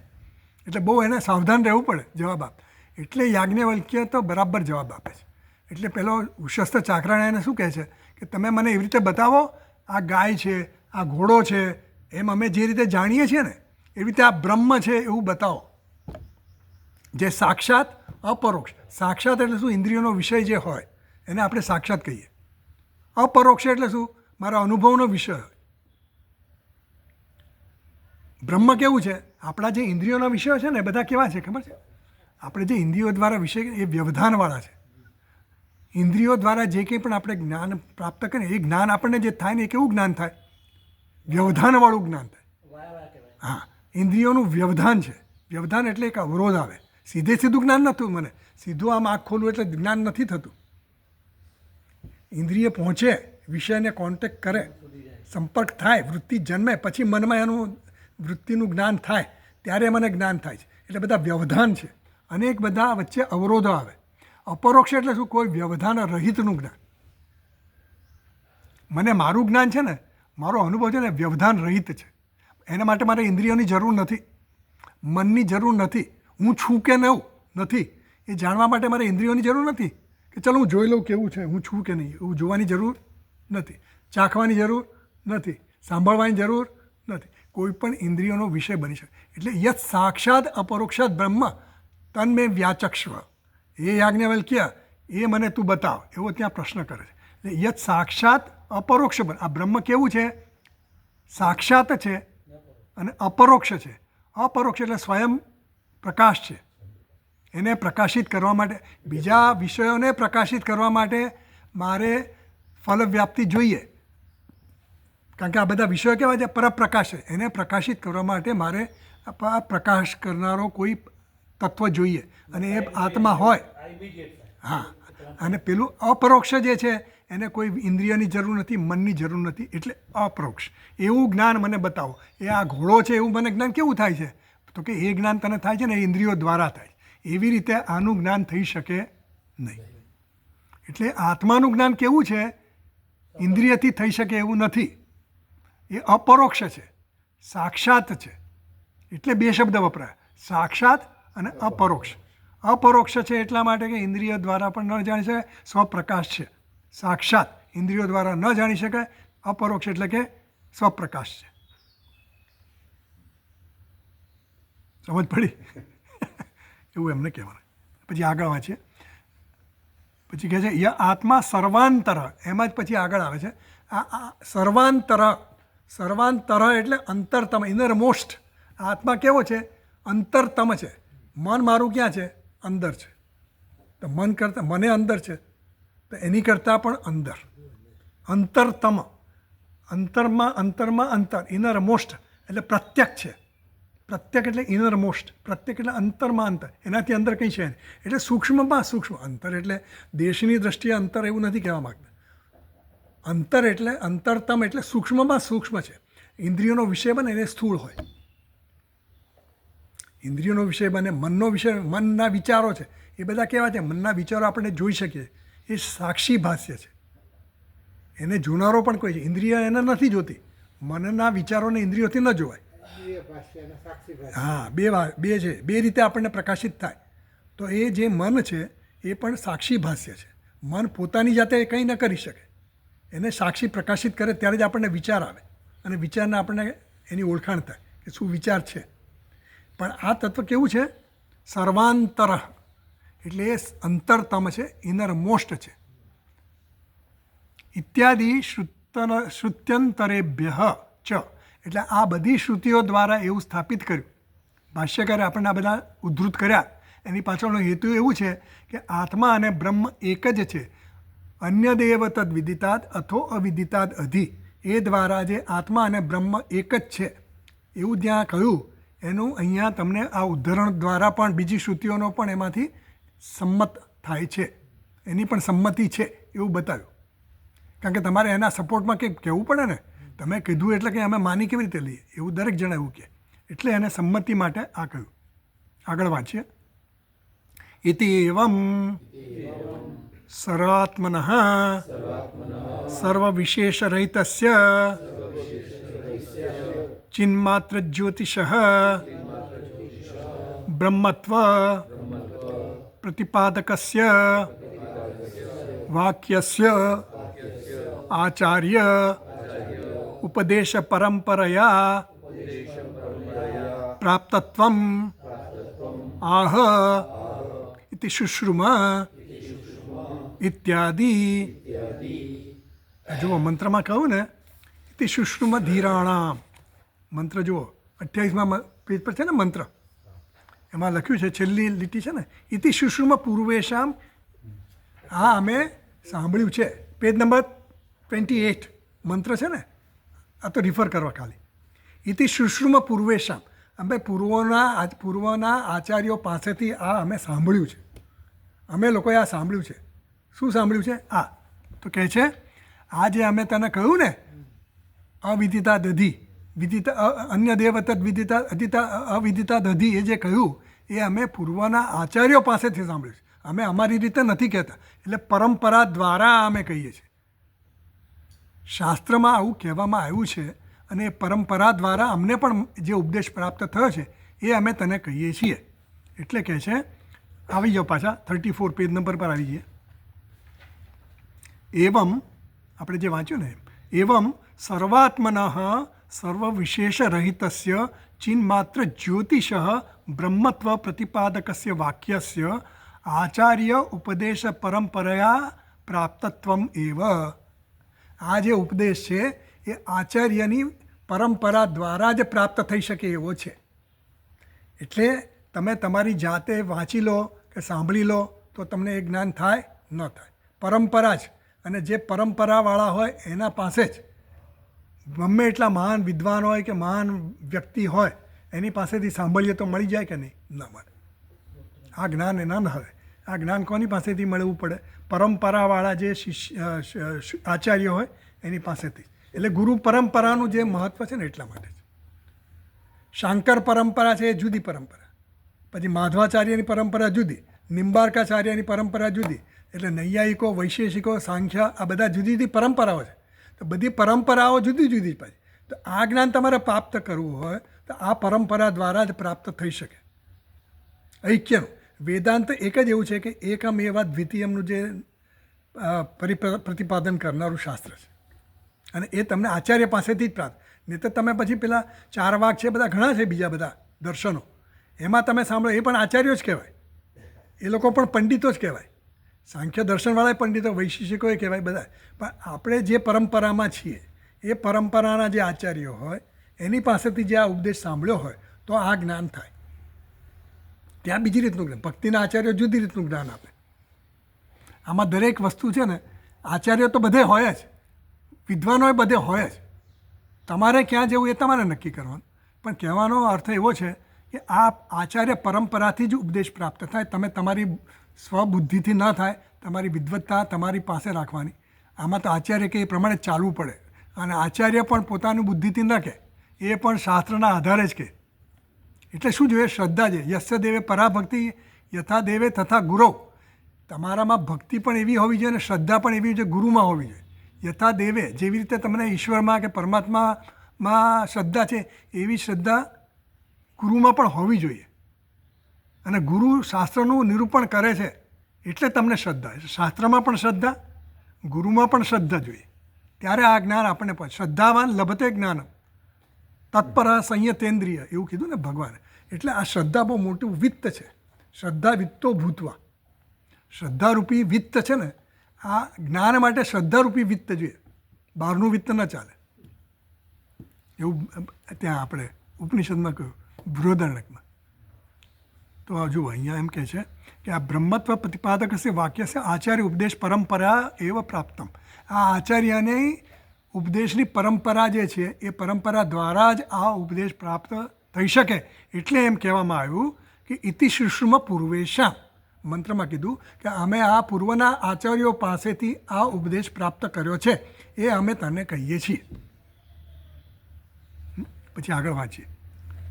બ્રહ્મ ચ એવમ આચાર્ય ઉપદેશ પરંપરયા એવ અધિગંતવ્યમ ન તર્કતઃ પ્રવચન મેધા બહુશ્રુત તપો યજ્ઞાદિભ્ય ચ ઇતિ એવમ સુશ્રુમ શ્રુતવन्तઃ વયમ પૂર્વેષામ આચાર્યાણામ વચનમ.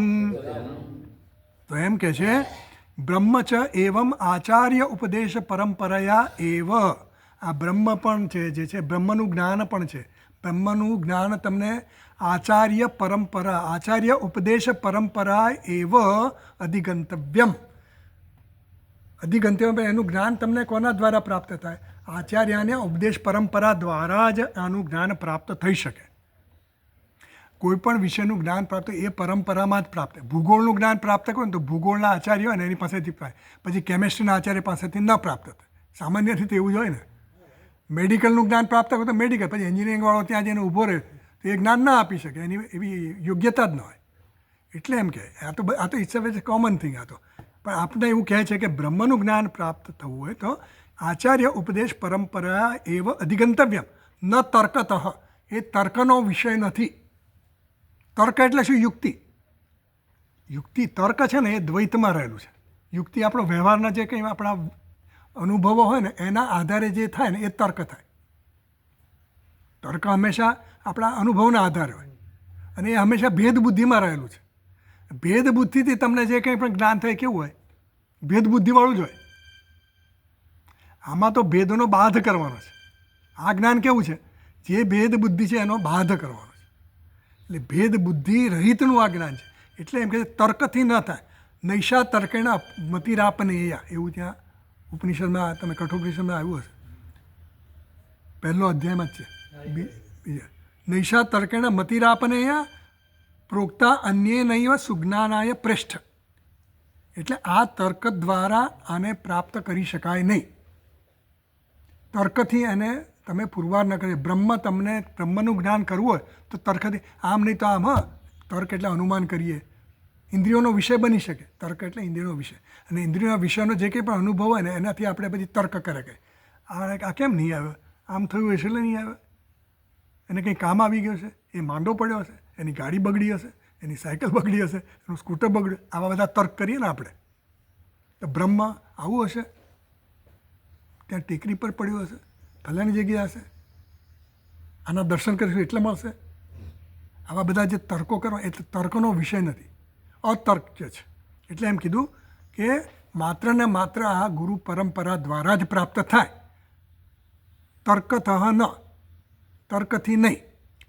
કારણ કે તાર્કિકો ઘણા છે, વૈશેષિકો નૈયાયિકો બધા તાર્કિકો છે, જે બધા દ્વૈતને માનનારા છે, સત્ય માનનારા, એ બધા તર્ક એટલે સત્ય માને. આ જગત સત્ય છે ત્યાંથી શરૂઆત કરે તર્કની. હા, તર્કની સિદ્ધિ સત્ય માને તો જ થાય. તો આ તર્કની પર છે, આ તત્વ કેવું છે, તર્કથી પર છે. એટલે એ તર્કથી પુરવાર થઈ શકે નહીં. આ તત્વને તમારે પ્રાપ્ત કરવું હોય તો પરંપરા દ્વારા જ પ્રાપ્ત થાય. પ્રવચન મેધા ન પ્રવચન, એ આત્મા ન પ્રવચન ન લભ્ય ન મેધયા ન બહુના શ્રુતેન, એવું કહ્યું ત્યાં મુંડક ઉપનિષદ. તો આ આત્મા કેવો છે, ન પ્રવચન ન લભ્ય, બહુ બધા પ્રવચનો સાંભળીએ કે કરીએ કે રટણ કરીએ. પ્રવચન કરવું એટલે રટ્ટા મારવું, ગોખવું, એને પણ પ્રવચન કહે. પ્રવચનો કરવા એટલે વ્યાખ્યાન કરવું, એને પણ પ્રવચન કહે. વારંવાર સ્વાધ્યાય કર્યા કરીએ એને પણ પ્રવચન કહે. તો એમ કહે છે ન પ્રવચને ન, પ્રવચનથી પણ એ પ્રાપ્ત થાય. બહુ બધા પ્રવચન કરવાથી બ્રહ્મ પ્રાપ્ત થઈ જાય ન થાય. ન મેધયા, મેધા શક્તિ એટલે ધારણ શક્તિ. મને બધા આખા વેદો મોઢે છે, કડકડાટ બોલી જાઓ, એનાથી બ્રહ્મ પ્રાપ્ત થઈ જાય ન થાય. એટલે આપણને આપણને એમ થાય કે આ નથી આવડતું કંઈ વાંધો નહીં, આ નથી આવડતું કંઈ મૂળભૂત જે વસ્તુ છે ને એના માટે આ અમુક અંશ સુધી જરૂર છે. પછી એ અલ્ટિમેટ વસ્તુ નથી, અંતિમ વસ્તુ તો શું છે, સાધન ચતુષ્ટય સંપત્તિ જ્યારે આપણામાં પ્રાપ્ત થાય, વિવેક વૈરાગ્ય સમાધિ ષટક સંપત્તિ આવે, પછી આપણું મન તૈયાર થઈ જાય ને પછી તો 1 મિનિટમાં એનું જ્ઞાન થઈ જાય આપણને. એટલે અંતઃકરણ શુદ્ધિ મહત્વની છે. આ વિદ્વત્તાથી આપણું બુદ્ધિ શાર્પ થાય, નિપુણ થઈએ આપણે બધા, વેદો કડકડાટ બોલી જાય, લોકો પર પ્રભાવ પાડી શકીએ, બધું જ થાય. પણ એ પ્રભાવ પાડવાનો આ જે તત્વ છે ને એ પ્રભાવ પાડવાનો વિષય નથી. કારણ કે હું જે છું ને એને મારે જાણવાનું છે, ઓળખવાનું જ છે. અનુભવ તો થઈ રહ્યો છે પણ ઓળખતો નથી, મારી વિપરીત ઓળખાણ છે. એટલા માટે એ ઓળખાણને દૂર કરવાની છે, વિપરીત. એટલે પ્રવચન મેધા બહુ સાંભળીએ તો મળી જશે. સાંભળ્યા જ 25 વર્ષથી સાંભળીએ, નથી થતું. તો નથી થતું એટલા માટે એમ કે થોડું થાય. તમારામાં અંતઃકરણ શુદ્ધિ થવાના જ આ બધા પ્રયત્નો છે. અંતઃકરણ શુદ્ધિ થાય એટલે તરત જ થઈ જાય, ક્લિક થઈ જાય. પછી ચમત્કાર, પેલાને જેમ આર્કિમિડીઝને જેમ એકદમ આમ નાતા થઈ ગયું ને, યુરેકા કરીને એનો ગુરુત્વાકર્ષણ, પેલો બોયન્સીનો નિયમ એ શોધ્યો ને એણે. બોયન્સી એટલે શું કે ઉર્ધ્વપતન કે શું કે, હા, એટલે બહાર આવે ને બોયન્સી એનો. એટલે એ એકદમ આમ યુરેકા એમ ભૂલી ગયો બધું પોતાનું. એમ કોઈ પણ શોધ કરે ને તો તરત જ એમ આ એકદમ ચમત્કાર થઈ જાય. પછી તત્વમસી થઈ જાય, એમ 1 મિનિટમાં થઈ જાય. કોઈકને વાર લાગે, કોઈકને જન્મો લાગે. એટલે જેવું અંતઃકરણ શુદ્ધિ, આપણા બધા પ્રયત્નો છે અંતઃકરણ શુદ્ધિ માટેના છે. એટલે એમ કહે છે કે બહુ શ્રુત, બહુ સાંભળવા. એટલે આ બધા સાધનો છે, સાધ્ય નથી, એ સિદ્ધ કરી ન શકે બધું જ. એ એક સાધન છે, એ અમુક અંશમાં તમારી જે ઇમ્પ્યુરિટીઝ છે બધી એની શુદ્ધિ કરે, તમને સંસ્કૃત કરે. તપ, અનેક બધા તપો કરે, તપસ્વી હોય એ બધા બ્રહ્મજ્ઞાની હોય એવું જરૂરી નથી. બહુ સાંભળેલું એટલે એવું નથી કે બહુ સાંભળ્યું એટલે એના જ્ઞાન નથી, એ જ્ઞાની નથી એવું નહીં. બહુ સાંભળવાથી ન થાય, પણ બહુ સાંભળ્યું છે એટલે જ્ઞાની જ છે એવું નથી. હા, એટલે જેને બહુ તપ કરતો હોય એટલે એ જ્ઞાની નથી એવું આપણે માનવાની જરૂર નથી. પણ તમે તપ જ કર્યા, આ તત્વને પ્રાપ્ત કરવા તપ કરતા હો તો એ તપ નથી કરવાની જરૂર. એ તપથી પ્રાપ્ત થઈ શકે નહીં. તપની જરૂર છે, એને સાધન તરીકે જરૂર છે. પણ તમે તપ જ કર્યા કરો એટલે તમને એમ થાય તપનું જે કામ, જે ઉપયોગ તપનો હોય ને એ અંતઃકરણ શુદ્ધિ પૂરતો હોય, તમારા ઇન્દ્રિયોના નિગ્રહ માટે તમે કરતા હો તપ, એટલા પૂરતું બરાબર છે. સંયમ માટે બરાબર છે. તપનાશક અનાશકેન તપદા અનાશકેન એટલે મારા ખ્યાલથી ત્યાં કામના રહિત થવાની વાત છે. અનાશકેન અનઅશન એટલે ભૂખ્યા રહે ને, જે ભૂખ્યા રહે ને અનશન પર છે, એ અનશન એટલે અશન નથી કરતા, અશન એટલે ખાવું, ખાધા વગર. તપસા નાશકે ના આવે. હા, તપસા નાશકે ના. તપ એટલું કરવાનું, એટલું બધું નહીં કરવું જેથી તમારું શરીર શોષાઈ જાય, હા, શરીર શોષાઈ જાય એવું ન કરવું જોઈએ. એટલે એમાં પણ ભગવાને કીધું ને પ્રત્યાહાર નહીં, શરીરમ જો કષ્ટથી એટલે પ્રમાણસર બધું કરવાનું. યુક્ત આહાર વિહાર હશે, યુક્ત તપ, યુક્ત સ્વપ્નસ્ય ચોક્ષ, એવું છે ને જે આ યુક્ત આહાર. હા, એટલે બધામાં પ્રમાણ હોવું જોઈએ. તપમાં પણ પ્રમાણ. તમે જે કંઈ પણ કરો ને એની પાછળનો તમારો આશય શું છે એ પહેલાં નક્કી હોવો જોઈએ. એટલે તમે તપ જ કર્યા કરો એવું કહેવાનો મતલબ નથી. તપ કરો એટલે આ બ્રહ્મ પ્રાપ્ત થઈ જાય એવું નથી. એટલે તમે તપ કરો છો એ ખરાબ છે એવું નથી કહેવાનો મતલબ. પણ તપથી આ તત્વ પ્રાપ્ત ન, તપથી જે તપનું કામ છે એ કામ પતી ગયું. સગડીથી આપણે ધારો કે ખીચડી મૂકી તો ગેસને ચૂલો સળગાવ્યો, પણ પછી ચાલુ જ રાખવો એવું નથી. પછી એની જે કામ પતી ગયું, ખીચડી પકાઈ ગઈ એટલે ગેસ બંધ કરી દેવો. પછી ચાલુ જ રાખવું, ના હું તો ચાલુ જ રાખું, તો પછી ખીચડી બળી જાય. એમ એનું જે પ્રમાણ હોય એ પ્રમાણ જાળવવું પડે. એટલે તપો બી યજ્ઞાદિ બી, એટલે યજ્ઞથી પણ એ પ્રાપ્ત ન થાય. ટૂંકમાં આ બધા આપણે પ્રયત્ન કરતા, બધા તપ કરતા હોય, યજ્ઞ કરતા, આપણે બધું કરતા હોઈએ છીએ ને, જે કંઈ પણ કર્મ આપણે કરીએ છીએ એ બધા કરવાની પાછળનો હેતુ તો આપણે સત્યને પ્રાપ્ત કરવાનો, સુખ પ્રાપ્ત કરવા. અને સુખ પ્રાપ્ત કરવાનો એક જ સોર્સ છે, એ બ્રહ્મ છે. અહમ બ્રહ્માસ્મિ થાય તો સુખ પ્રાપ્ત થઈ ગયું, તો હું બ્રહ્મ સ્વરૂપ છું એ થઈ ગયું. એના માટેની વાત કરે છે. એટલે યજ્ઞાદિભ્ય ચ ઇતિ એવમ શુશ્રુમ શ્રુતવંત વયમ પૂર્વેશામ આચાર્યાણામ વચનો.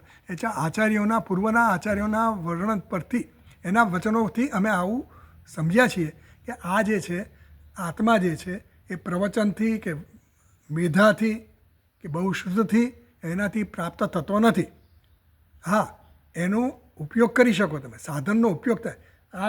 આનાથી કંઈ ઓપરેશન સક્સેસ થાય એવું નથી. એવું કે ભાઈ આ ઓપરેશનના સાધનો છે એટલે તું ઓપરેશનના સાધનો વાપરે એટલે સક્સેસ થઈ જાય એવું નથી. બીજા બધા પરિબળો કામ કરતા હોય.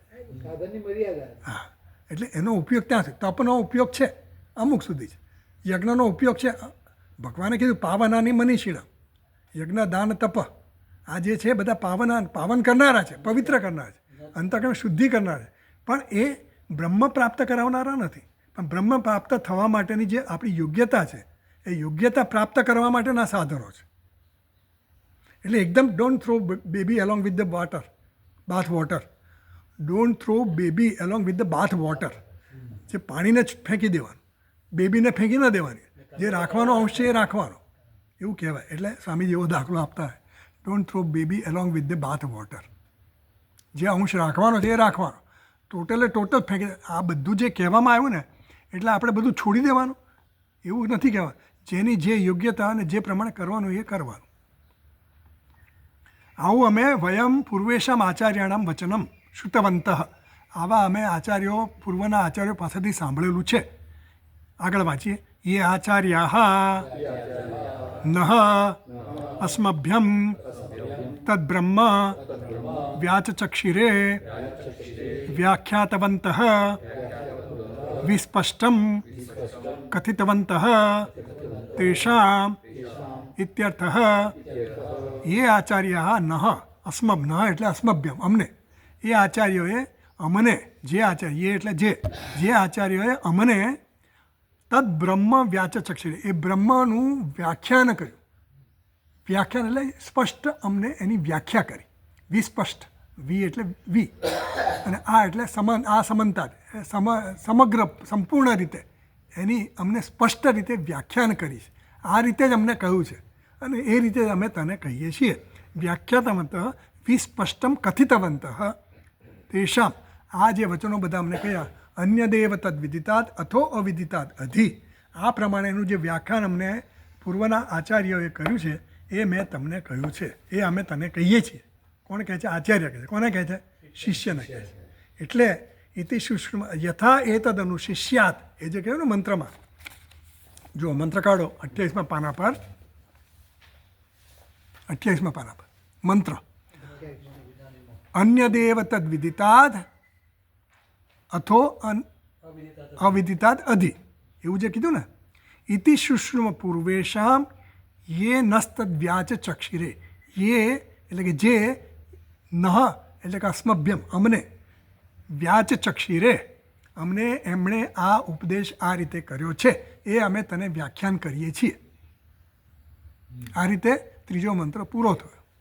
બરાબર. ઓમ પૂર્ણમદ પૂર્ણમિદમ પૂર્ણાત પૂર્ણમુદચ્યતે પૂર્ણસ્ય પૂર્ણમાદાય પૂર્ણમેવાવશિષ્યતે. ઓમ શાંતિ શાંતિ શાંતિ.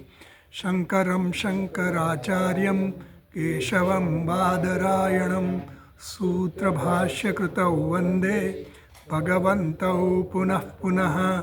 ઈશ્વરો ગુરુરાત્મેતિ મૂર્તિભેદવિભાગિને વ્યોમવદ્વ્યાપ્તદેહાય દક્ષિણામૂર્તયે નમઃ.